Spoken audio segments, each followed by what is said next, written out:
세계적인 음악가요 지휘자였던 토스카니니가 성질이 아주 급하고 괴팍했습니다.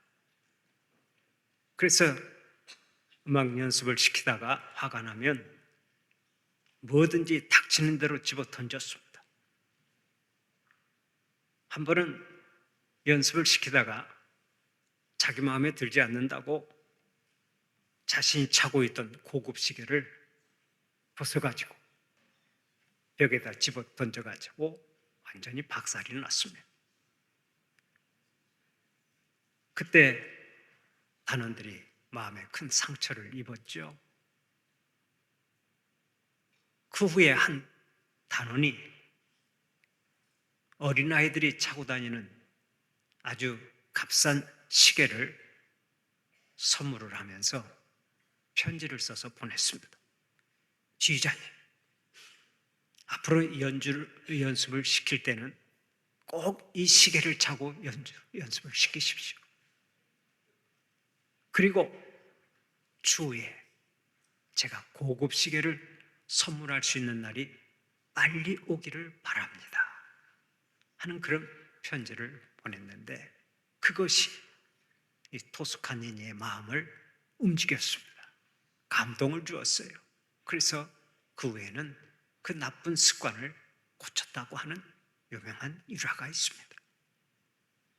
습관은 나의 조력자가 될 수도 있고 나의 짐이 될 수도 있습니다.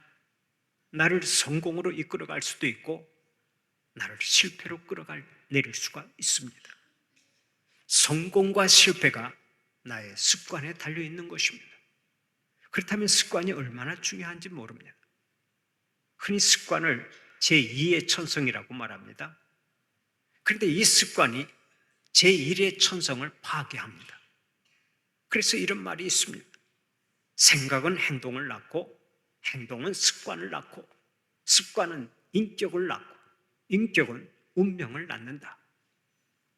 3살 버릇 8까지 간다라고 하는 말처럼 오늘의 습관이 내일의 나를 만드는 것입니다. 그러므로 한평생 승리하는 사람이 되고 성공하는 사람이 되고 복 있는 사람이 되려면 먼저 좋은 습관을 가져야 합니다. 나쁜 습관의 고리를 끊어야 합니다. 거지의 습관에서 거지가 나오고 노예의 습관에서 노예가 나옵니다. 성자의 습관에서 성자가 나오고 성공자의 습관에서 성공자가 나오는 것입니다. 제가 다니던 신학교의 총장이었던 박창환 목사님이 계셨는데 그분은 항상 웃고 다녔습니다. 그 미소가 얼마나 온화하고 아름다웠던지 제가 한 번은 그 총장님에게 물었습니다. 총장님은 항상 환한 모습으로 미소 짓고 다니는데 도대체 그 비결이 어디에 있습니까? 그랬더니 그 총장님이 이렇게 말씀하시더라고요. 김전도사, 내가 가르쳐 줄까? 나는 항상 웃고 살려고 중학교 때부터 거울을 보고 연습을 했다네.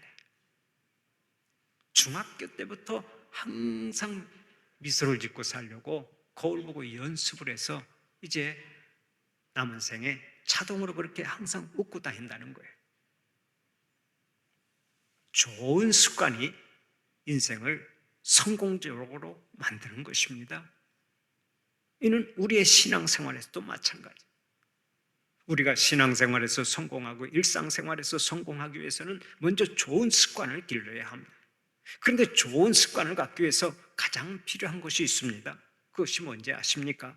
바로 좋은 습관을 반복하고 연습하는 것입니다. 그래서 디모데전서 4장 7절 8절을 보면 오늘 또 이렇게 말씀합니다. 망령되고 허탄한 신화를 버리고 경건에 이르도록 내 자신을 연단하라. 육체의 연단은 약간의 유익이 있으나 경건은 범사에 유익하니 금생과 내생에 약속이 있느니라. 경건한 행동을 계속 연습하고 반복하라는 말씀입니다. 반복하다 보면 반복이 쌓여서 나도 모르게 그것이 나의 습관이 되고 나의 인격이 되는 것입니다. 처음에는 나의 노력과 절제와 수고를 통해 습관을 만들지만 나중에는 그 습관이 나를 아름답게 만들어가는 줄 믿으시기 바랍니다. 그런데 오늘의 본문을 보면 가장 좋은 습관이 하나님을 기쁘시게 하는 것이라고 말씀합니다. 믿음의 사람들은 범사에 하나님을 기쁘시게 하는 습관을 가질 때 한 생을 성공적으로 살아가게 되는 것입니다. 아벨을 보십시오. 아벨도 하나님을 기쁘시게 하다가 믿음의 거장이 되지 않았습니까? 에녹도 마찬가지입니다. 에녹 역시 하나님을 기쁘시게 하다가 믿음의 거장이 되었습니다. 노아도 아브라함도 모세도 하나님을 기쁘시게 하다가 다 믿음의 거장이 된 것입니다. 오직 하나님께만 초점을 맞추고 하나님을 기쁘시게 하다가 하나같이 믿음의 거장이 되었습니다. 그래서 시편 37편 4절을 보면 오늘 또 이렇게 말씀합니다. 여호와를 기뻐하라. 그가 내 마음의 소원을 내게 이루어 주시리로다. 여호와를 기뻐하고 여호와 하나님을 기쁘시게 하는 자가 복을 받는다는 것입니다. 사랑하는 우리 성도들은 하나님을 기쁘시게 하는 것이 거룩한 습관이 되어서 믿음 생활의 성공자가 되시기를 축원합니다. 그러면 우리가 하나님께서 기뻐하시는 믿음은 어떤 믿음인가 하는 것을 생각해 봐야 되겠죠. 어떤 믿음을 가져야 하나님께서 기뻐하십니까? 첫째로 항상 하나님께 나아가는 믿음을 가질 때 기뻐하십니다. 오늘의 본문 6절을 보면 이렇게 말씀합니다. 믿음이 없이는 하나님을 기쁘시게 하지 못하나니 하나님께 나아가는 자는 반드시 그가 계신 것과 하나님은 항상 하나님께 나아가는 자를 기뻐하십니다. 일이 잘 될 때나 잘못될 때나, 일이 형통할 때나 불통할 때나, 즐거울 때나 괴로울 때나 형편에 관계없이 늘 하나님 앞에 나아올 때 하나님께서 기뻐하십니다. 우리의 부모님이 우리가 잘 되든 못 되든 일단 자주 찾아오는 것을 기뻐하듯이 우리의 아버지 되시는 하나님도 마찬가지입니다. 하나님은 항상 하나님 앞에 나아오는 자를 기뻐하시고 사랑하시고 복을 주시는 것입니다. 그런데 우리들 가운데는 어려울 때는 하나님을 열심히 찾다가 일이 형통하기 시작하면 그때부터 하나님을 멀리하는 사람들이 있습니다. 힘들고 괴로울 때는 주여 주여 하고 하나님께 매달리다가 일이 조금만 잘 되면 교회를 졸업해버립니다. 이런 믿음을 하나님께서 기뻐하시겠습니까? 미국 보스턴에 한 집사님 부부가 있었습니다. 이분들은 미국에 이민을 가서 열심히 신앙생활을 했습니다. 주일 낮 예배부터 시작해서 주일 저녁 예배, 수요 예배, 새벽 예배에 빠짐없이 참석하면서 늘 갈급한 심령으로 살았습니다. 그러면서 은혜를 많이 받고 형편도 점점 좋아졌습니다. 자녀들도 공부를 잘해서 좋은 대학에 가고 소위 말하는 아메리칸 드림을 이루었습니다. 그런데 어느 날 이들이 아메리칸 드림을 이루었다고 생각한 때부터 새벽 예배를 빠지기 시작하더니 수요 예배와 주일 저녁 예배를 빠지고 나중에는 주일 낮 예배도 자꾸 빠지기 시작했습니다. 목사님이 신방을 갔습니다. 그러자 처음에는 죄송합니다 목사님, 앞으로 잘 나가겠습니다 하고 말하더니 몇 달이 지나니까 안색이 변해서 이렇게 말했습니다.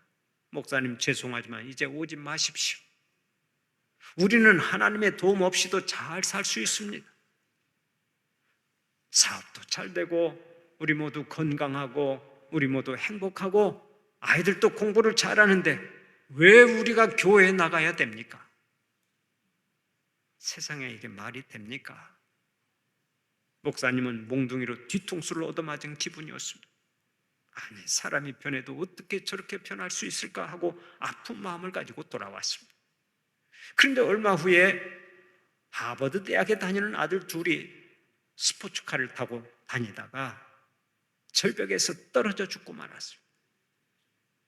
공부를 잘하니까 기분이 좋아서 스포츠카를 한 대 선물로 사주었는데 두 아들이 미국 친구들을 태우고 달리다가 그만 너무 속력을 내는 바람에 절벽에서 추락해 죽어버린 것입니다. 그 사고로 두 아들과 미국 친구들이 다 죽었습니다. 부부가 아들들을 장례식을 치른 다음에야 대성통곡하면서 회개했지만은 손해가 얼마나 막심합니까? 우리의 아버지가 되시는 하나님은 우리가 하나님 앞에 나올 때 가장 기뻐하십니다. 일이 잘 된다고 하나님을 떠나지 마세요. 사업이 잘 된다고 하나님을 멀리하지 마세요. 성도들 가운데 종종 이런 말을 합니다.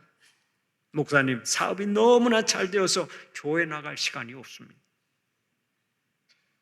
이게 말이 됩니까? 하나님이 복을 주셔서 사업이 잘 되면 더 감사해서 열심히 나와야 하는 것 아닙니까? 그런데 거꾸로 생각을 합니다. 사업이 잘 된다고 하나님을 멀리하고, 일이 잘 된다고 세상으로 빠져들고, 일이 잘 된다고 방탕하고, 일이 잘 된다고 죄를 짓습니다. 얼마나 잘못된 선택입니까? 사랑하는 우리 성도들은 일이 형통하거나 불통하거나 늘 하나님 앞에 즐겨 나오는 자들이 되시기를 바랍니다. 인생이 즐거울 때나 괴로울 때나 건강할 때나 병들었을 때나 환경에 관계없이 항상 하나님 앞에서 사는 자가 복을 받는 줄 믿으시기 바랍니다. 그런데 우리들 가운데는 또 일이 불통해도 안 나오는 성도가 있습니다. 일이 잘 되면 교회에 나오다가 일이 안 되고 실패하면 그때부터 교회에 나오지를 않습니다. 창피해서 못 나오겠다고 말합니다. 그러나 이것도 하나님의 마음을 아프시게 하는 것입니다. 우리가 아는 대로 부모는 좀 부족한 자식에게 항상 마음을 더 쏟죠. 부유한 자식보다는 가난한 자식에게 마음이 더 가고, 건강한 자식보다는 병약한 자식에게 더 마음이 가는 거예요. 그런데 그 마음을 헤아리지 못하고 가난하니까 못 간다고 하고 병약하니까 못 간다고 하면 되겠습니까? 우리 하나님 아버지는 오히려 실패한 자녀에게 더 마음을 쏟고 실패한 자녀를 더 기다리십니다. 여러분, 탕자의 비유를 한번 생각해 보세요. 탕자가 집을 나가서 방탕한 생활을 할 때 아버지가 어떻게 했습니까? 아버지는 한없이 슬퍼했습니다. 그러다가 집 나간 아들이 돌아오자 크게 기뻐하며 손을 잡고 잔치를 벌였습니다. 알거지가 되어 돌아왔는데도 아버지는 그렇게 기뻐했던 것입니다. 바로 이것이 우리 하나님 아버지의 마음인 줄 믿으시기 바랍니다. 하나님은 우리가 실패했다 해도 돌아오기만 하면 기뻐하십니다. 우리가 병들었다 해도 돌아오기만 하면 기뻐하십니다. 기뻐하시고 우리에게 복을 주시고 우리에게 셈을 주시는 거예요.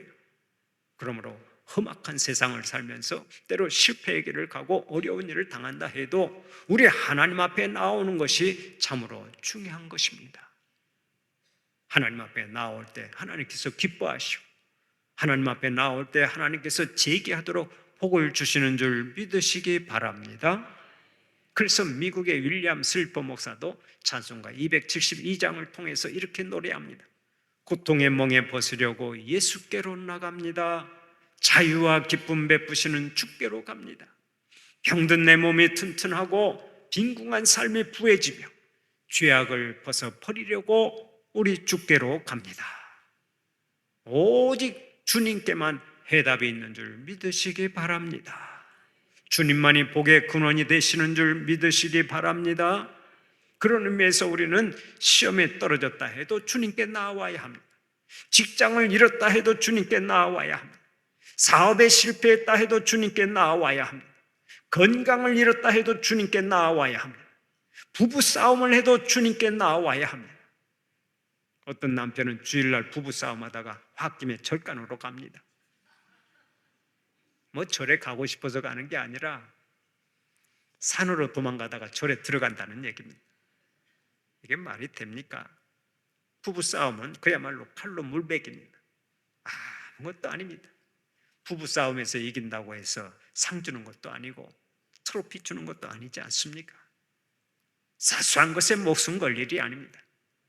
여러분은 환경에 관계없이 언제나 주님 앞에 나오는 자들이 되시기를 바랍니다. 주님께 나와야 주님께서 기뻐하시고 주님께서 힘주시고 주님께서 새롭게 하시는 것입니다. 구약 성경을 보면 하나님과 동행한 두 사람의 이야기가 나옵니다. 하나는 에녹이고 또 하나는 노아입니다. 에녹도 우리와 똑같이 결혼을 하고 부부 생활도 하고 자식도 낳으면서 하나님과 동행했습니다. 또 노아도 마찬가지입니다. 가정을 이루고 하나님 보시기에 의롭게 살았습니다. 그러나 인간적인 눈으로 볼 때 노아는 결코 완전한 사람이 아닙니다. 노아도 실수한 적이 있습니다. 술에 취해 자식들 앞에서 추태를 부린 적이 있습니다. 그럼에도 불구하고 성경을 보면 그가 하나님과 동행한 사람이고 하나님을 기쁘시게 해드렸다고 말합니다. 왜 그런 줄 아십니까? 노아가 언제나 하나님만 바라보고 하나님 앞에 나아왔기 때문입니다. 일이 잘 되고 성공할 때도 하나님 앞에 나아왔고, 일이 잘못되어 실수할 때도 우리 하나님 앞에 나아왔습니다. 이렇게 항상 하나님 앞에서 살고자 하는 신앙을 가졌기 때문에 우리 하나님을 기쁘시게 했던 것입니다. 믿음은 문제를 피하여 도망가는 것을 뜻하지 않습니다. 문제 많고 시험 많은 이 땅에서 살고 있지만 모든 짐을 지고 하나님 앞에 나아오는 것이 믿음입니다. 하나님은 그럼에도 불구하고 이 믿음을 기뻐하시는 거예요. 태풍이 불어오면 모든 짐승과 새들이 나무나 바위 밑으로 들어가 숨어버립니다. 두려워합니다. 그러나 하늘의 왕자 독수리는 오히려 날개를 활짝 펴고 하늘로 높이 치솟습니다. 태풍을 뚫고 구름 위로 올라가 태양빛이 찬란한 하늘을 유유히 날아다닙니다. 우리 믿음의 사람들도 이렇게 살아가야 합니다. 환난과 시험의 태풍이 불어와도 위에 계신 우리 주님 바라보고 믿음으로 비상할 때 하나님께서 승리 주시는 것입니다. 하나님은 시편 50편 15절을 통해서 오늘 또 이렇게 말씀하십니다. 환난 날에 나를 부르라. 내가 너를 건지리니 내가 나를 영화롭게 하리라. 형편 저지에 관계없이 언제나 하나님을 앙망하는 신앙으로 하나님을 기쁘시게 하고 모든 일에 승리하는 여러분들이 되시기를 간절히 축원합니다. 두 번째로 하나님이 살아계신 것을 믿어야 합니다. 오늘의 본문 6절을 보면 이렇게 말씀하죠. 하나님께 나아가는 자는 반드시 그가 계신 것과 또한 그가 자기를 찾는 자들에게 상 주시는 이심을 믿어야 할지니라. 하나님께 나아가는 자는 반드시 하나님이 계신 것을 믿어야 한다고 했습니다.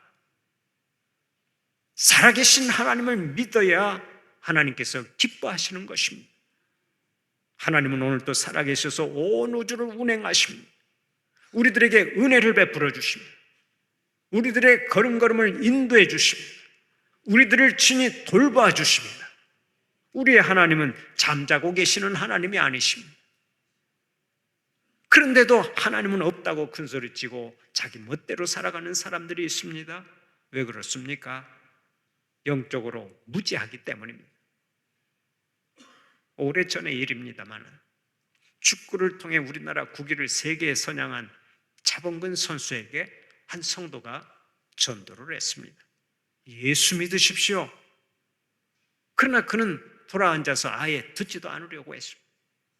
그러다가 한참 후에야 뒤를 돌아보면 이렇게 물었다고 합니다. 당신이 하나님을 보셨습니까? 나에게 하나님을 보여주기만 하면 내가 하나님을 믿겠습니다. 그때 전도하던 분이 이렇게 말했다고 합니다. 나도 조건이 있습니다.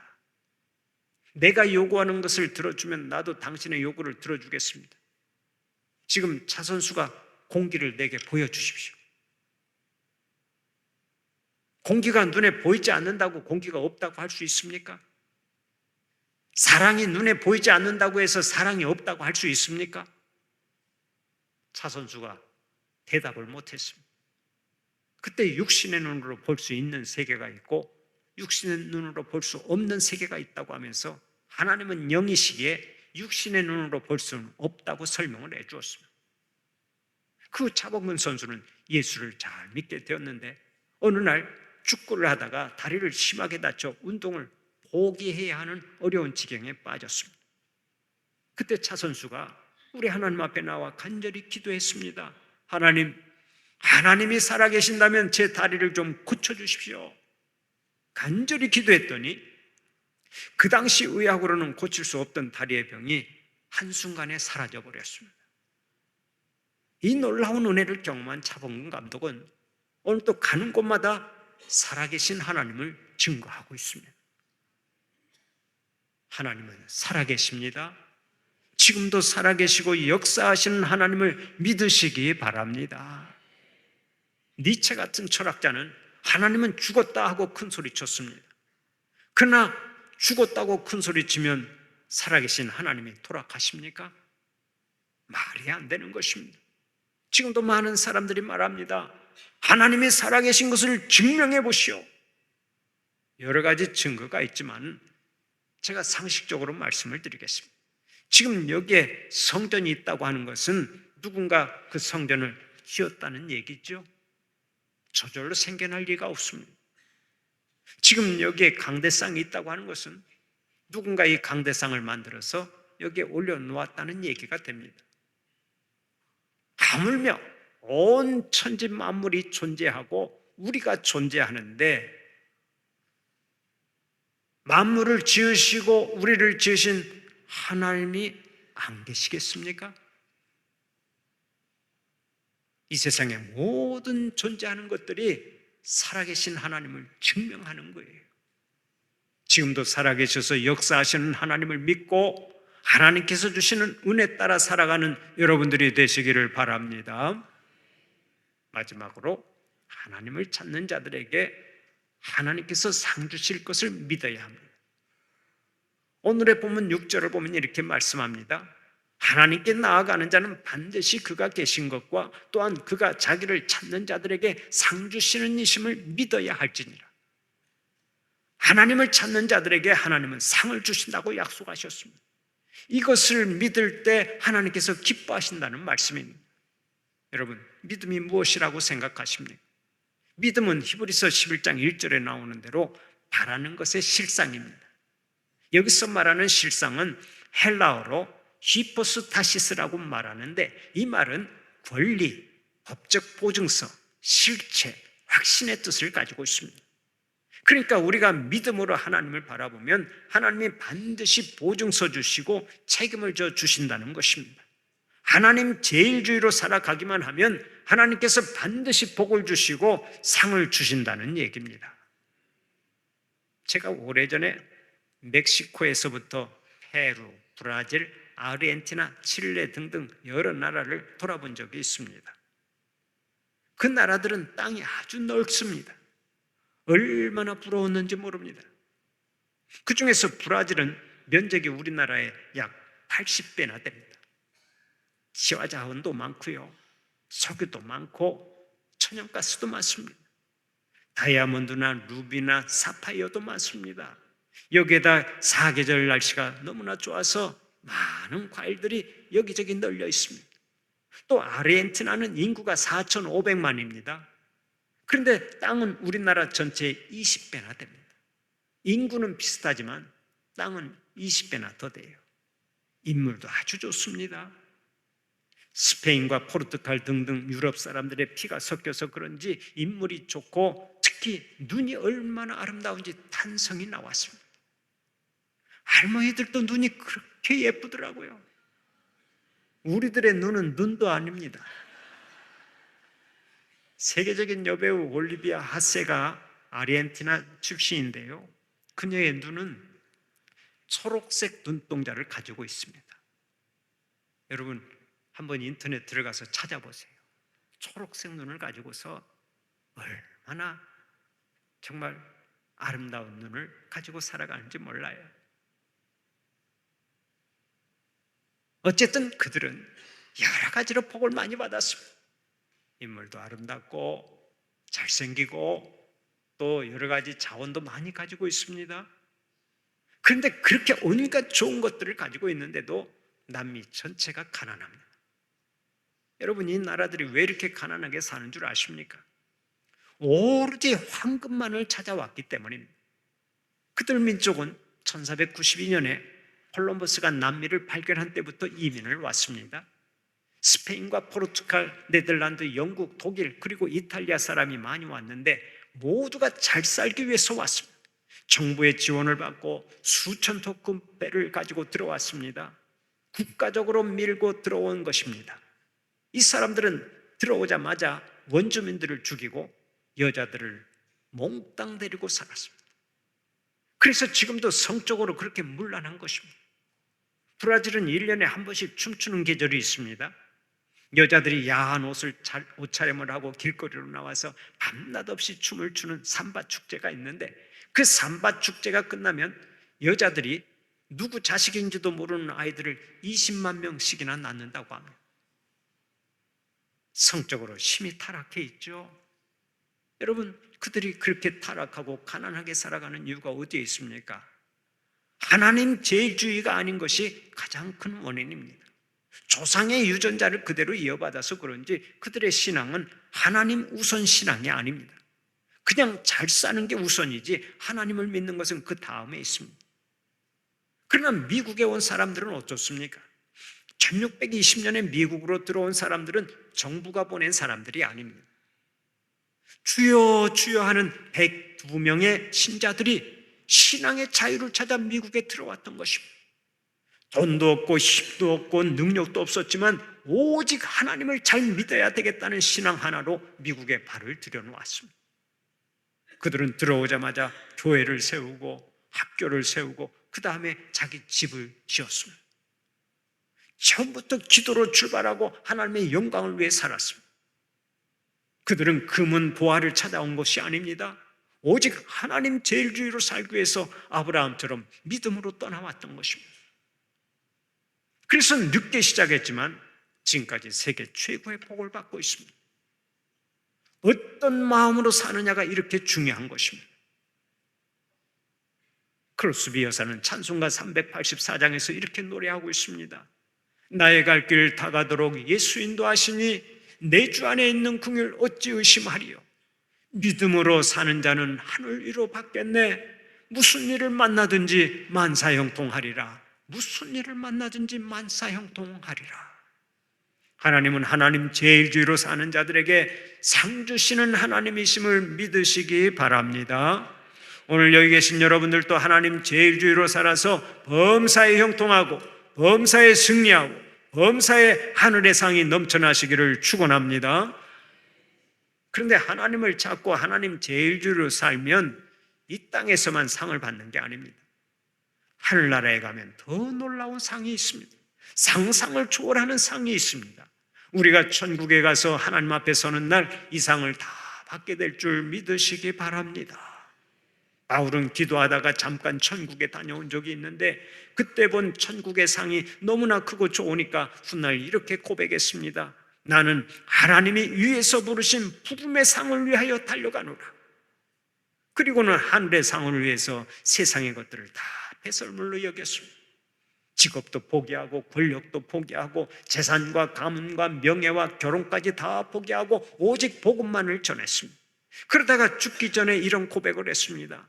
나는 선한 싸움을 싸우고 나의 달려갈 길을 마치고 믿음을 지켰으니 이제 후로는 나를 위하여 의의 멸류관이 예비되었으므로 주 곧 의로우신 재판장이 그날에 내게 주실 것이며 내게만 아니라 주의 나타나심을 사모하는 모든 자에게 도니라.